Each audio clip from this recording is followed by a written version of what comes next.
Thank you, Madam Speaker. Madam Speaker, the Honourable Prime Minister, Honourable Leader of Opposition, Honourable Members of Parliament. Madam Speaker, I thank you for allowing me to take the floor to deliver my ministerial statement on the initiatives undertaken by my ministry to better the economy and the lives of Fijian people. Madam Speaker, in my last address to this august House, I reiterated the government's commitment towards restoring the livelihoods of those affected by Tropical Cyclone Winston. The Ministry, Madam Speaker, has completed the validation process of all recipients of the Micro and Small Business Grant who sustained damages to their businesses. Madam Speaker, this was a major undertaking by the Ministry, and the exercise required resources in terms of finance and manpower, and with teams deployed to Nambawalu, Sabsavu, Taviuni, Ovalau, Tailevu North, Wakiraki, Tavua, Watakola, Ba, Latoka, and Yasawa. Madam Speaker, the validation process has confirmed that 2,508 small and micro enterprises will be assisted under the MSBG rehabilitation program with a total amount of $2.2 million. Madam Speaker, since the inception of the Micro and Small Business Grant Scheme in 2015, we have assisted 5,853 micro entrepreneurs with a total amount of $5.5 million. We had embarked on our monitoring exercise at the beginning of 2016, but unfortunately this was put on hold following Tropical Cyclone Winston, with the Ministry redirecting its efforts towards the rehabilitation exercise. In terms of funding, Madam Speaker, I had informed the House that the Indian government had seen merit in the program, had committed $4.7 million. I'm pleased to announce that further support of close to $5 million will be provided by the Indian government for the Micro and Small Business Grant Scheme. This is a tremendous boost to the Honourable Prime Minister's initiative, whereby it is now possible to assist even more micro and small entrepreneurs. Madam Speaker, allow me to present some numbers in terms of the Micro and Small Business Grant Scheme. And for 2015, we received over 25,789 applications and approved 7,744 requests, an approval rate of around 30%. For the latest round, Madam Speaker, that is the 2016-2017 financial year, the total number of applications received stands at 19,850. And Madam Speaker, for this round of applicants, the approval ratings is higher, but not because we have relaxed the requirements, but rather more applicants are meeting the criteria.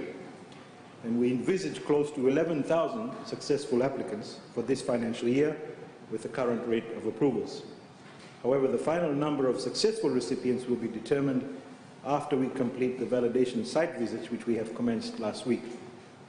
And we intend to roll out the distribution of grants by the end of this month, beginning in the Northern Division by the Honourable Prime Minister. Madam Speaker, my Ministry is looking to strengthen the Micro and Small Business Grant Scheme through a number of avenues, which includes assisting successful recipients migrate to financial institutions for additional support and to further expand their businesses.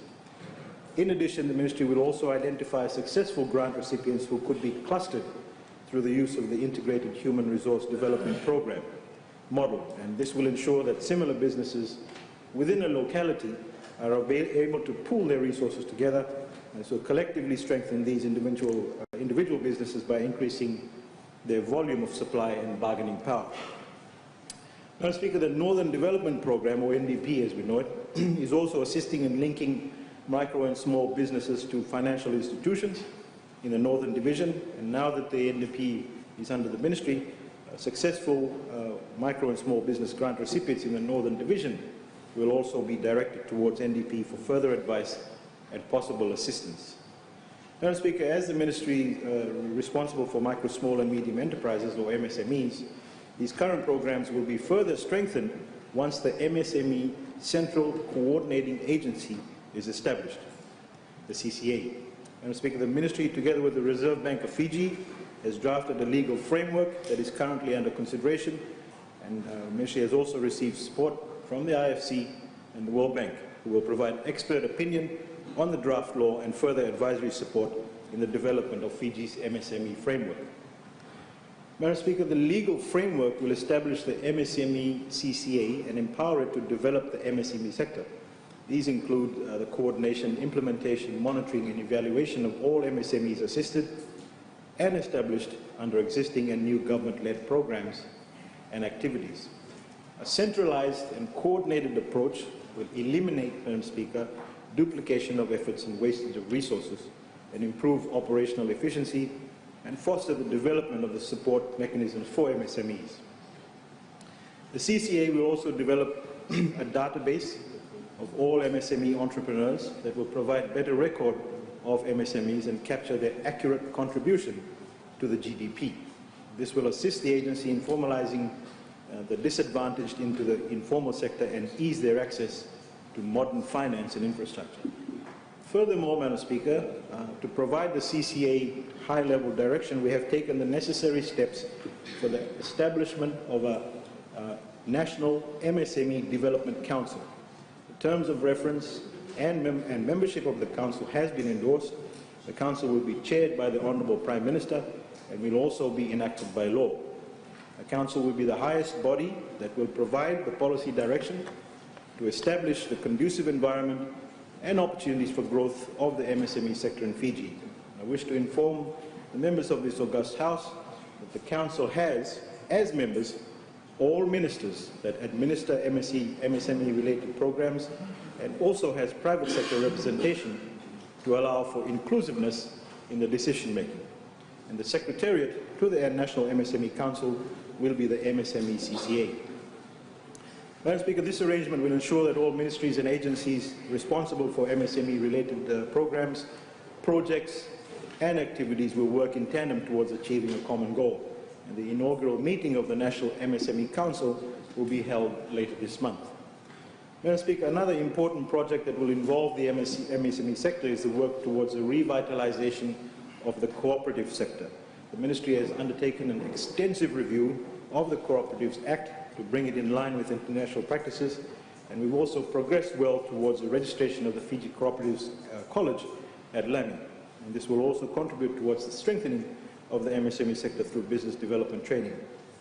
Madam Speaker, all of government's initiatives and strategies are targeted at ensuring the well-being of all Fijians that are taken into consideration. And this is evident in our very successful micro and small business grant scheme, the Integrated Human Resource Development Program, the Northern Development Program, and the National Export Strategy. Now, Madam Speaker, I wish to provide some examples of the successful MSME projects which we intend to build upon. Firstly, the IHRDP agricultural ginger clusters in Tailevu and the Naitosiri achieved a return of investment of 6.8. So effectively, for every dollar spent, the return was $6.80. And farmers, Madam Speaker, use profits derived by reinvesting them in farm operations and to improve their livelihoods.